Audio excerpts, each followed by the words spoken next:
Анын растаможкасына миллион сомдун айланасы кетти да, $13,000. Волков боятся, в лес не ходить деген. Ошол жөнүндө айтып кетсек, коркуп отура бергенде эчтеке өзгөрүлбөйт да. Баарыбыз тең колубуздан келишинче аракет кылышыбыз керек да. То есть Америкада Бишкек Экспресс деген компания. Ооба. Абушкадай болуп пайдаганда 500 километрге жетет. Швейцария экинчи Кыргызстан деп айтып койсок болот. Балким. Кыргызстан жаратылышы аябай сонун. Неге Америкада бизнес кылуу деп сурасаңыз, анткени Америкада оңой бизнес кылуу. Блогер болуп кеттиңиз. Блогер болуп кеткендин себебин деп айтып атасыңарбы? Биринчи барганда английский мектептин эле уровень болчу. Поезон жүйчүтүү деген. Ошондой да. Менден көп эле адамдар сурай берет да, акча сурайт, Америкага алып кет дейт, муну кылып бер, тигини кылып бер. Балким мен политикада болгон эмесмин, ошондуктан мага мындай оңой көрүнүп атат да. Бирок Жакшы бир чакан розыгрышыбыз бар. Эгерде ылдыйда айткандай эле ссылкадан өтүп, Жаныбек байкебиздин каналына катталып коюңуздар. Эң алгачкы биздин каналдан катталган адамдардын арасынан келип туруп комментарийге Фрунзе ТВ деп койсоңуздар, хэштег менен. Билесиз, ошолордун арасынан 4-5 адам тандалып, буюрса ушул машина менен бир жакшы шаар айлантып койгонго макул болобуз, макул, сөзсүз.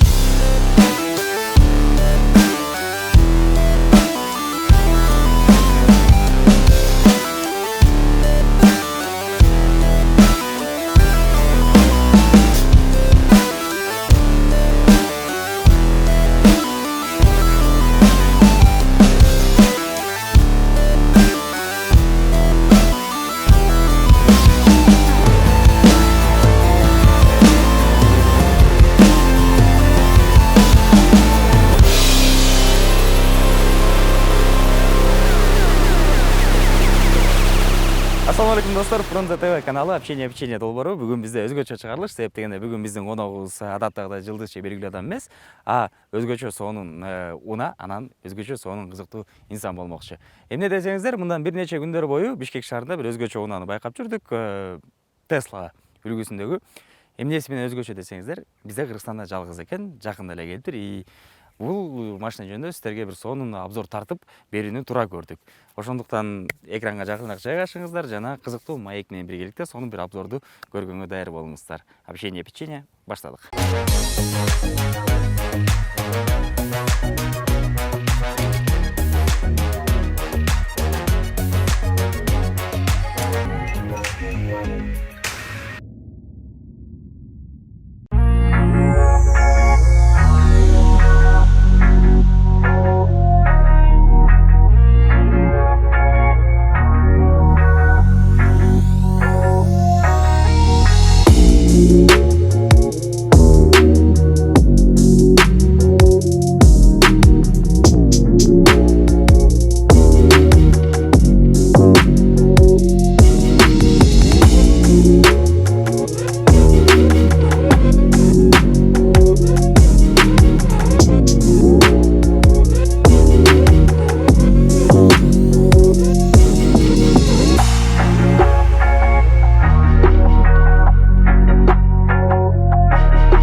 Мынакей достор, айтып аткан мына дал ушул Tesla Model X жана ээси Жаныбек байке, ассаламу алейкум.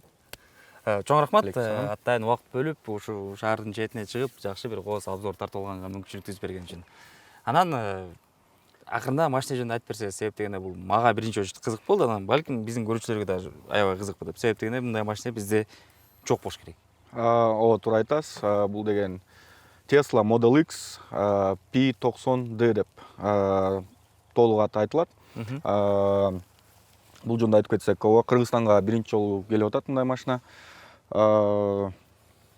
Кандай машина деп айтса, Кыргызстанга аябай эле мындай керектүү машина деп ойлойм. Анткени бензин да кымбаттап атат, ошого жараштуу бул машинаны экономичный деп да айтса болот, мындай спортивный деп да айтса болот, биздин жолдорго да ыңгайлуу деп айтса болот. Бүт жагынан плюстары көп экен, көрүп турам, бирок минустары да албетте бар. Ар бир эле машинада минустары да, плюстары да болот. Ошондуктан ананраак минустары жөнүндө да токтоп айтып кетсем болот. Эң башкы плюсу бензин ичпейт. Бензин ичпейт, 500 километрге 70 сом заряд. 500 километрге 70 сом? Ооба. Муну кандай түндө зарядка коюп коесуз, толот, 500 километр жүрсө болот бул менен. Ооба, туура айтасыз. Кадимки эле телефонду зарядка кылганда эле түндө саат бир 10дордо койсок, уже эртеменки саат бир 6ларга даяр болуп калат да. Ошондон где-то бир 8 сааттай кетет полный заряд алганы. Ошо. То есть, бул кадимкидей эле любой эле розеткага түшө берет. Жок, бул өзүнүн вольт бүт баары эле бирдей болот, бирок өзүнүн башкача бир адаптеры болот, мындай айтканда. Ал деген мындай биздикиндей вилка эмес, тоголок болот башкача. Ошо менен эле сайып туруп коюп коет, болду. Жок, тиги башын по-любому бир розетка саясың да. Жок, учетчиктен түзүп алып келинет. Ошол жерден жана тоголок розетка менен өзүнө машинага келип туруп кирип кете берет. Түшүнүктүү. Бирок жандай болуп калат го, мисалы бензин менен жүрбөсө дегендей. Любой жерге тарта берет. Бийикпи, ылдыйышпы, трассада. Кадимки эле машинадай, бензин ичкен эле машинадай, өйдө кетсе бензинди көп жейт. Бул да ошондой. Тоолорго чыкканда же катуу айдаса батареяны бат эле түгөтүп коюшу мүмкүн. Эгер ар кандай эмелер бар да ичиндечи, моддоручу. Chill мод деген бар, бул которгондо на расслабоне деп которуп коюптур. Илон Маск билесиңер, өзгөчө адам, ошон үчүн ошондой ар кандай эмелерди коюп коюптур да, мод. Chill мод дегени бар, спорт мод деген бар, кадимки эле машиналардай. Андан башка Ludacris деген бар, анан Ludacris Plus дегени бар. Ошол Ludacris Plus деген коюп туруп айдаганда машинадан мындай бир үн чыгат, кадимки троллейбустун үнүндөй болуп эле, трансформатордун үнүндөй болуп, мындай ды деп катуу бир үн чыгып турат да, кадимки машинада болуп.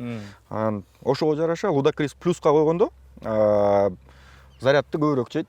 Соответственно, бат төгөт да. Бат эле көмүп кеткиспи бул? Ооба, бул оңой нерсе экен. Ар бир эле адам телефонун азыр колдонот. Ошол эле телефондой эле экен. Функциялары мындай интуитив деп коет. Примерно билесиң да, биринчи жолу отуруп атсаң деле, каяка басыш керек, кайсы жакта эмне бар экенин оңой эле таба алса болот. Азыр бул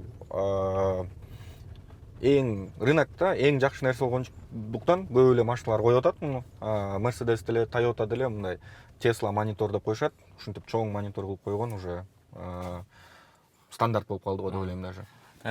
Билишимче, ушул эле мониторлорду, моторду же башкалардын баарын ачык эле патентти жайып эметип койгон, Илон Маск. Открытый доступка коюп койгон. Ооба, Илон Маск мындай өзү бала кыял деп да койсом болот. Өзүнүн бир фантазиялары бар. Ошол фантазияны мындай биздин жашоого алып келгени аракет кылат постоянно. Ошондуктан бул машинада дагы ошол өзүнүн философиясын коюп кеткен. Бул жактан көрсөк, допустим, мондой бар да. Chill мод деген. Chill мод деген бул эмне деп которсо болот да. На расслабоне деп которсо болот да. То есть ошондой сыяктуу бирдекелерин калтырып кеткен. Бул Ludacris деген дагы, бул да бир Звездные войны деген кинодон келген неме нерсе. Ошол жакта бир киши мындай летающий тарелканы айдаардын алдында Ludacris деп басып туруп мындай аябай катуу айдап кеткен да. Балким ошол кичинекей кезинде эзине калып калгандыр, ошондуктан машинага ошондой Ludacris деп бирдекелерди мындай өзүнүн бала кыялдыгын бияка көрсөтүп койгон да. Бул канчанчы машинеңиз? По счету? По счету. 150 машина болуш керек. Неге? Машиналар жагат, алып сатып, жакпай калат, же жагып калат, айдап кайра. Хобби деп койсом болот, бирок хоббинин да мындай акча алып келген хобби да. То есть аласыз, айдайсыз, анан сатасыз. Ооба. Башкы суроо, жашырын болсо, бунун баасы канча? Баасын бул жакта баасы сурап атасыңарбы же Америкада канча болот деп сурап атасыңарбы? Чыккан кезинде канча калдыңыз? Чыккан кезде бул 150 миң айланасында турган 2016-жылы. Машина 2016-жылкы, просто пробеги аз болгон үчүн мындай жаңы көрүнөт да, анан элдин баары эле келип сурай берет, жаңы машинабы салондон алдыңарбы депчи. Бирок 2016-жылы чыккан машина, ошол 2016-жылы машина 150 миң айланасында турчу.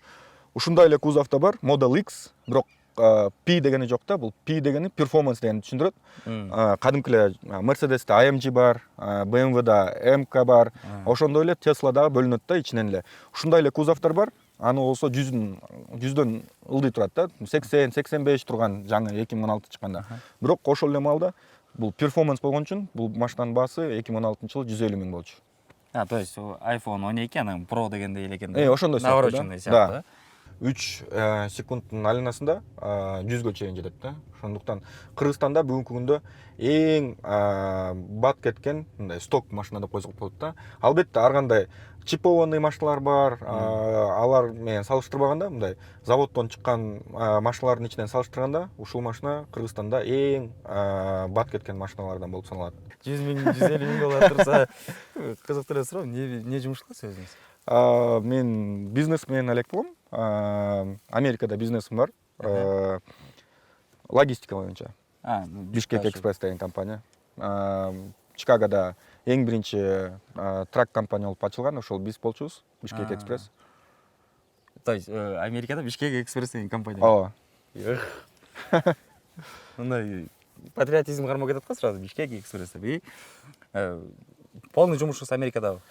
Америкада бул жакта да кичине майда чуда жумуш бар, бирок ал эми көп деле мындай мага акча алып келбейт деп койсом болот да. Көбүнчө ушундай машина алып сатмай, өзүмө мындай жаккан нерселерди кылмай, кээ бир хоббилер мага өзүмө акча алып келет да. Ошо. Америкада канча жыл жүрдүңүз? 12 жыл болду. То есть студент кезде кеткенсиз? Студент кезде кеткен. Мен 2009-жылы кетип, быйыл келип атам. Бирок буга чейин да келип кетип жүрдүм. Бирок быйыл келип бул жакка калып калайын деп чечтим. Ошо. Биротолу. Жакшы пландар бар экен. Бул машина Америкадан келгенде. Ооба.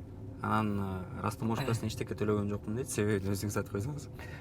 Себеби закондор алмашып, азыр аябай ыңгайлуу момент болуп атат. Айтканда, растаможка бул электрокарларга жок деп койсок, анан контейнерде чыгарып тиги буларына бир ашып кетсе 8 миңден 10 миң сомго чейин кетиши мүмкүн. Бирок мисал катары эметип кетсек, айтып кетсек, буга чейинки машинам 6.2 куб болчу, ал дагы ошо Америкадан келген, ал деле 16-жылкы болчу, Corvette деген машина. Анын растаможкасына миллион сомдун айланасы кетти да, 13 миң доллардай. Бир мощный эле машина кетти. Америкада барганда кандай, типа стартап дедим, мындай кичине капитал бар беле иштеп баштаганга же? 2009-жылы Америкага барганда бир шорта, 2 джинсы, бир футболка менен эле баргам. Ошо чөнтөктө 500 доллар бар болчу, ошо 500 доллар менен бүт баары башталган. Албетте ал башынан эле сразу эле бир жуманын ичинде эле кеткен, тамак аш, тиги бул аренда үйдүн. Анан ошондон баштап эле биринчи күндөн баштап эле иштеп баштагам.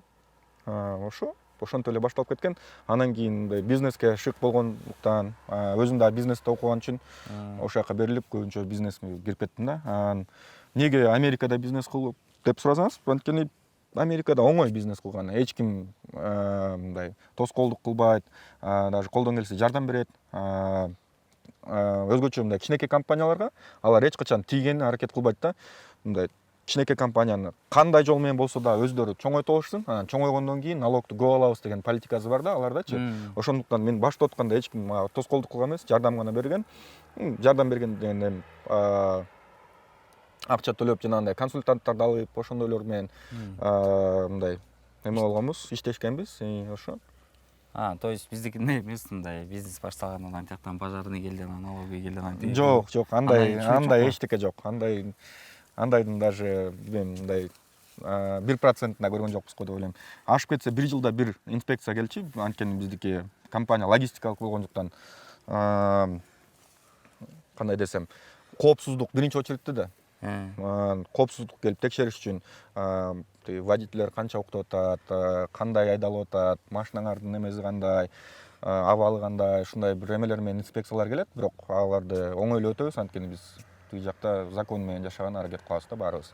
Акырын айза 500 километрге жетет го деп ойлойм да, анткени мен карап турам да бул жагынан канча километр деп көрсөтүп атса, канча километр жүргөнүмө салыштырганда ошол чыл модко кое алып, акырын абышкадай болуп айдаганда 500 километрге жетет.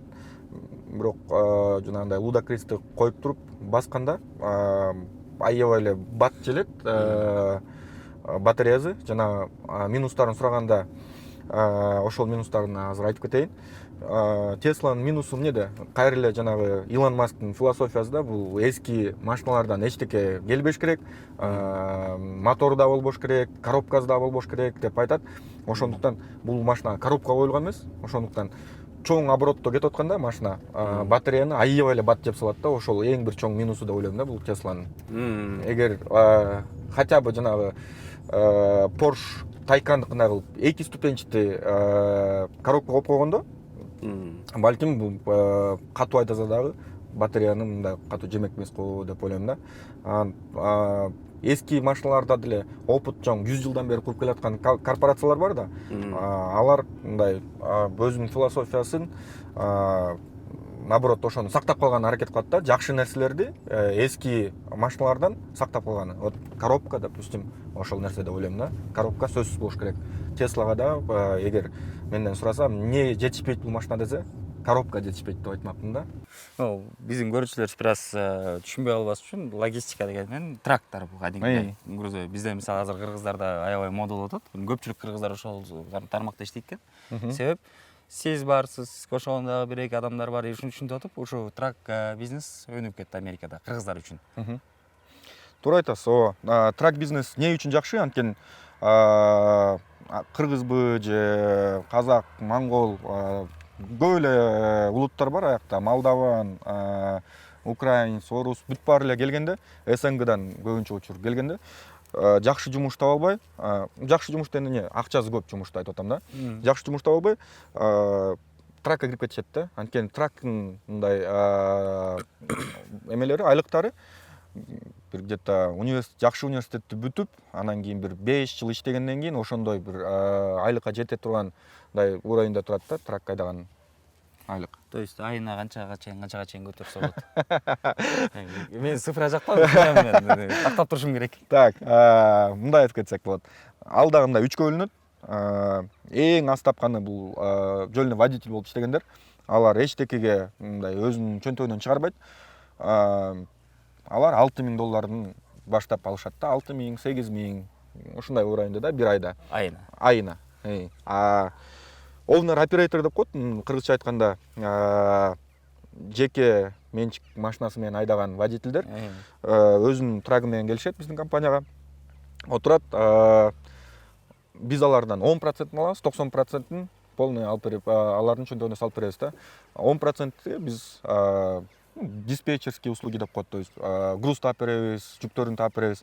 Анан жанагындай разрешительный документы деп коет Министерство транспорта Америки. Ошол жактан алынат, страховка алынат, бүт жана документация менен связанный жумуштардын баары ошол 10%-ның ичине киргизилет. Өзүбүз диспетчерлерге айлык төлөйбүз, ошондуктан 90% таза биздин owner operatorлор табылат да. Плюс-минус компанияда канча трак бар? Азыр аз эле. Анткени биз 2000 канчанчы жылдары? 2012 жылдары ачылганбыз. Анан акырындап өзүм айдачымын башындачы. Өзүм айдап жүрүп, чоңойтуп, ал компанияны чоңойтуп келгиче бир канча жыл өткөн. Ошондо компания чоң болчу. Бир кандай айтсам, туура эмес чечимдерге келген үчүнбү же бирдеке болгон үчүнбү компания жабылып кетти да. Ал компаниянын жабылып, анан кийин дагы 2-3 жылдан кийин 2020-жылы кайра ачылдык. Ошондуктан азыр компаниябызда мындай мурдагыдай объемго жете элекпиз, бирок Кудайга шүгүр уже ошол уровеньге жетейин деп баратабыз да. Инстаграмыңыздан бир видеону көрүп калдым, Америкада жүргөндө. машинени автопилот коюп коюп айдабай эле уктап кетип атат. Эми жатып прикол алдыңыз. прикол кылып эметкенбиз аны. Жатып алдыңыз. Жатып алып, вообще уктаса деле болот бул машинада. Анын үчүн биринчиден бул жака сим карта салыш керек интернети менен. Аны пока кыла электин. Буюрса могу колум бошогондо Кыргызстандын сим картасын салып, интернет бул машина алып баштагандан баштап автопилотту да текшерип көрөбүз буюрса. Бирок Америкада как положено иштейт болчу. Как положено иштейт, мындай прикол кылып айтканда гучу деп койсо да келип калат да, мындай эмеде телефондо дагы өзүнүн ключунда дагы функциясы бар. Басып койсо өзүнүн жаныңа кай жерде турсаң ошол жерде келип калат. Бул нерсе эмне үчүн керек? Допустим, жаан жаап атса эшикке чыкканда, машинаңар алыс турса же дагы башка бир тоскоолдуктар болуп атса, басып койсоңуз машинаңыз өзүңүзгө келип калат да. Америкада 12 жыл жашасаңыз, сиз жаранды калдыңызбы ал жактан? Мен америкалык жараным жок, мен Кыргызстан эле жаранымын. Америкадан жаран алыш үчүн вообще биринчи грин карт алыш керек. Ал грин карта менен 5 жыл жашагандан кийин жарандык берилет.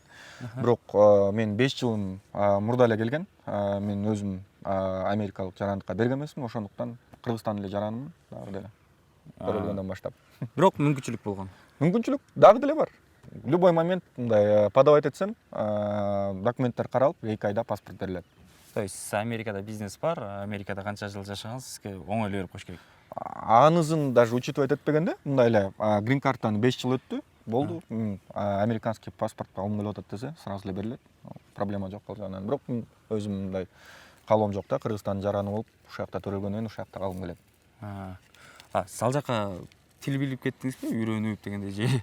Жок, ал дагы бир кызыктуу окуя бар, ал жөнүндө мындай айтып берейин, шашпай. Биринчи барганда английский мектептин эле уровень болчу. Хоезон жучуту дегенде. Ошондой да.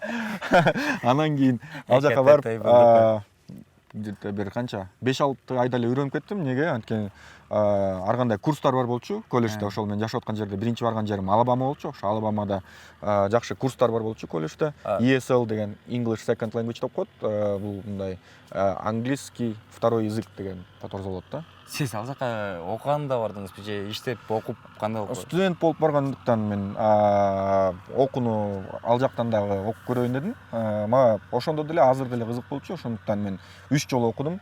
2 жолу колледжде, 1 жолу магистратураны окудум.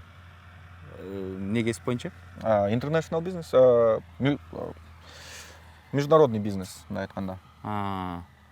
Ошондо сиздин азыр дипломуңуз бар экен да? Американский университеттерин Сертификат. Сертификат. Келгенден бери канча псих чыкты мында сат мага деген. Биринчи күндөн баштап эле чыкты. Эң биринчи күнү жууп туруп Советский, Донецкийде турсам, жаңы Lexus менен келиптир, LX менен. Келип туруп эле алмашасың деди. Ошол эң биринчи айткан сөздөрдөн ошол болду да, сатасың деп. Анан кийин да кетип атсам, айнекти түшүр деп, дагы кадимкидей эле жанагындай, бул эмне деген машина деп сурайт экен десем, кээ бирөөсү сатасыңбы деп сурашат да. Билбей туруп эле, же билген үчүн келип атышат. Балким билеттир, өздөрү билет да аны. Калп айтсам, былтыр келдиңизби? 2020. 2015-тен баштап эле келип кетип жүрөм. Сиз жанагы эмени айтып атат болушуңуз керек, шайлоого карата келгенди айтып атасыңарбы? Ал 2000 видеоңузду көрүп калдым да. Короче, Америкада бир жумуш иштедим мен, Кыргызстанга кеттим дегенди. Да, аябай мындай катуу видео болгон. Жөн эле отуруп кухнядан жаздырып койгом. 2021 февраль болчу. Ошо Бишкек шаарынын кеңешине барайын деп аттангам. Өткөнбүз, бар болгон, бирок тилекке каршы башка партиялар мындай добуш сатып алган үчүн ал шайлоо мындай жокко чыгып калды да. Ошондуктан биздин дагы өткөнүбүз саналбай калды да.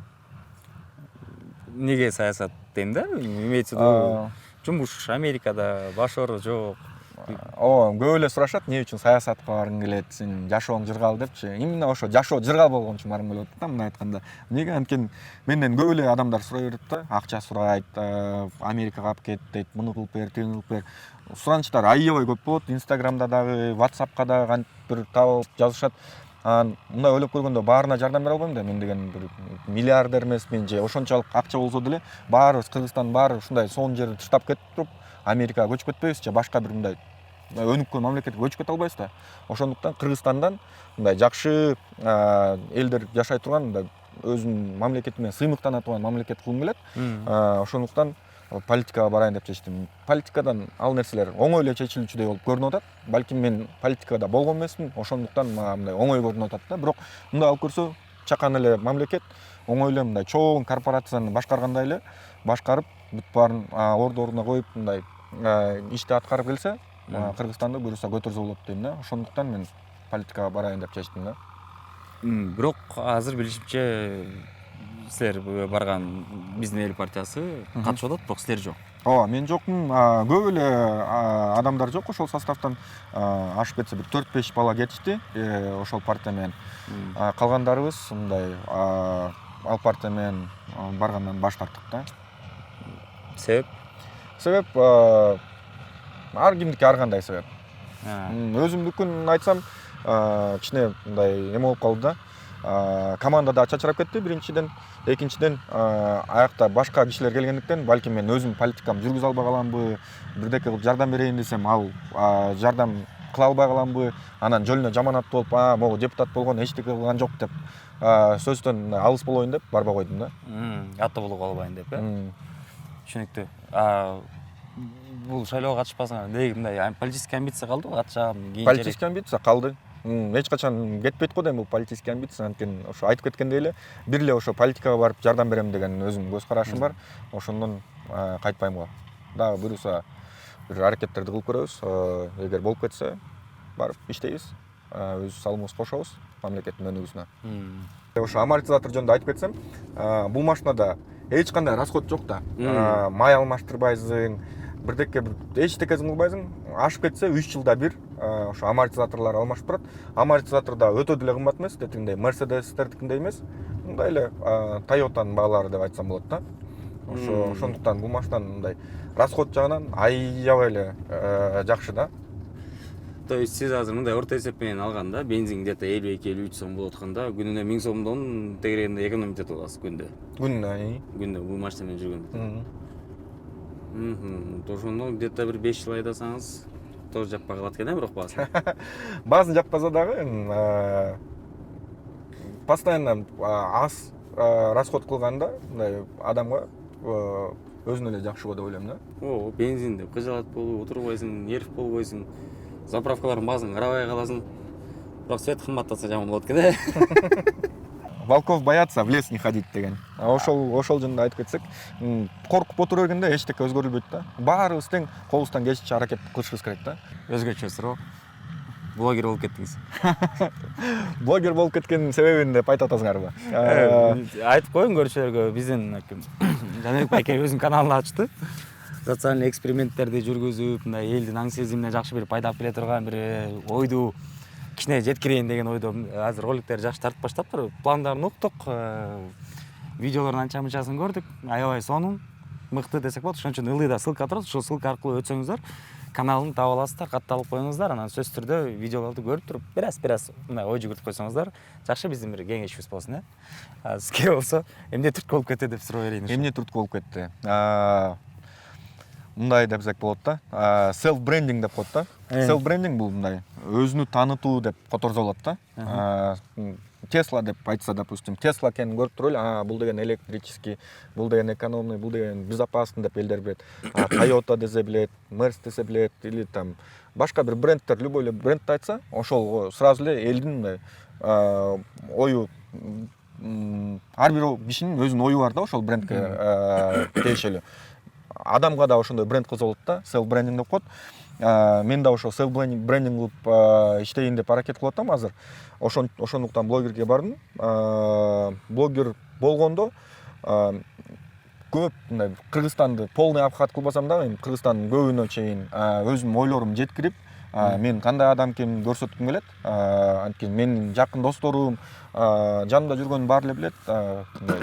Таза адам, жакшы адамсың, аябай кичпейилсиң, тиги бул көп нерселерди айтат да. Ошол эле менин сапаттарым башка кишилерге жеткирейин деп чечтим. Аларга жеткирсем, балким алар да мага мындай түрткү болуп, поддержка болуп берсе, балким политикадан жакшы бир жетишкендиктерге жетем го деп ойлойм. Запчасть жагынан проблема башка машиналарга салыштырганда кыйла эле аз. Анткени бул машинада запчасттары өзү негизи аз да. То есть ошол эле мотор жок, көп эле запчастьтар моторго керек болот туурабы. Мотору жок. Уже бир 50-60% запчасть кереги жок да. Коробка, ага да запчасть алып кереги жок. Запчасттарын мындай оңой эле тапса болот, өзү деле телефонго келип турат, сен мондай запчастьын алышың керек экен, если кааласаң алып ал деп коет. Мындай эле басып койсо, ошол эле запчасть келип калат да. Бирок бул Америкадагы адреске келет, анан ал жактан алып туруп бул жакка салышы мүмкүн да. Запчасть анан деле проблема жок болот. Анан мындай башка запчасттар да бар да. Алар болсо руль жөнүндө айтып кетсек, допустим, могу руль Мерседестин рулю да. Өзүңөр эле карап тургандай Мерседестин рулю.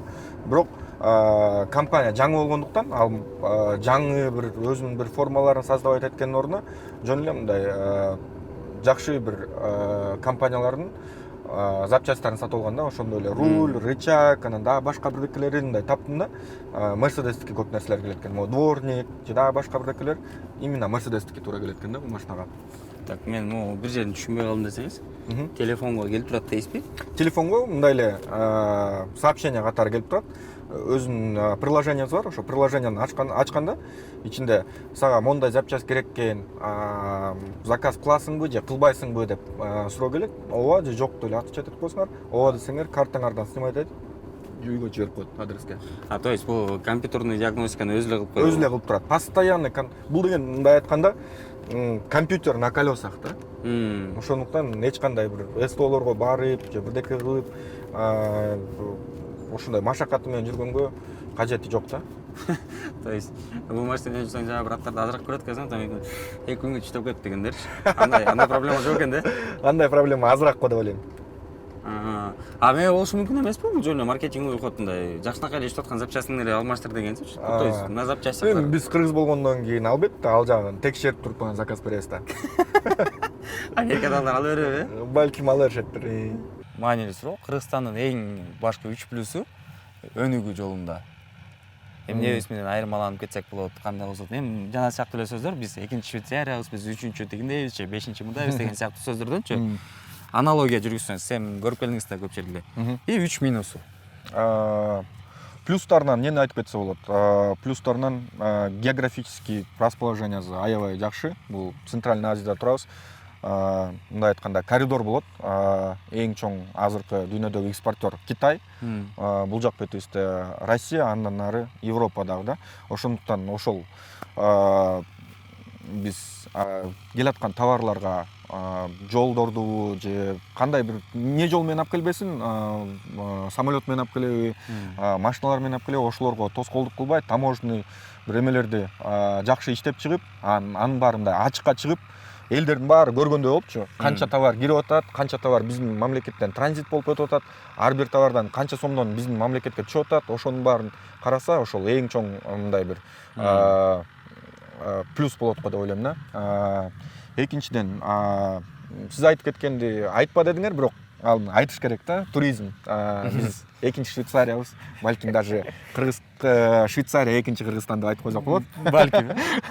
Кыргызстан жаратылышы аябай сонун, бирок муну биз сактап кетиш керек. Ошол жакка бир мындай көңүл бурсак, келечекте бир чоң плюстар болот да. Анткени бизде мөңгүлөр бар.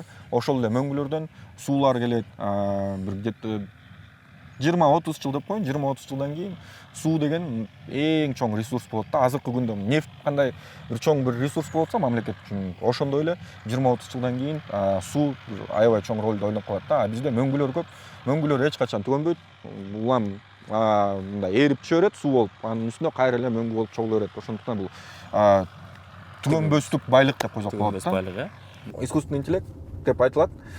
Автопилот мындай айткандачы. Ошо автопилотту кадимки мындай адам айдап атканга салыштырмалуу где-то бир 4-5 эсе безопаснырээк айдалат да.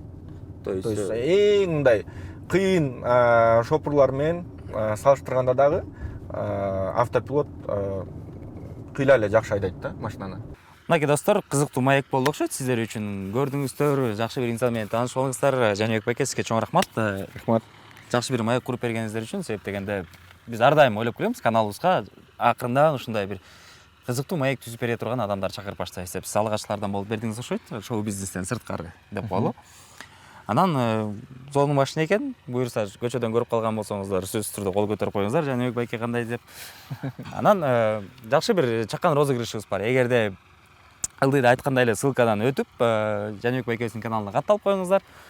Эң алгачкы биздин каналдан катталган адамдардын арасынан келип туруп комментарийге Фрунзе ТВ деп койсоңуздар, хэштег менен. Билесиз, ошолордун арасынан 4-5 адам тандалып, буюрса ушул машина менен бир жакшы шаар айлантып койгонго макул болобуз, Макул, сөзсүз. Мен да мындай адамдарды бул машинада катайт эткени жагат. Анткени алар да мындай менин эмоцияларымды бөлүшүп алат. Бул машина мындай катуу жүргөндүктөн бир да машина андай эмоция бербейт да. Ошондуктан эгер силер да кааласаңар, катталгыла, ошо айткан конкурстун шарттарын аткаргыла, мен сөзсүз силерди шаардан катайт этип коем. Ичине кенен 5 адам батат экен, 5-5тен 10 болгондо ошондо эң алгачкы 10 адам деп айтып калат жакта, биз тандап алабыз комментарийлерден. Анда баарыңыздарга чоң рахмат. Биздин да каналга катталганды унутпаңыздар, бизге да комментарий калтырганды унутпаңыздар. Эң башкысы Фрунзе ТВ өз жумушун жандандырып баштайт. Буюрса жакында сиздерди эң кызыктуу проекттер күтмөкчү. Көрүшкөнчө.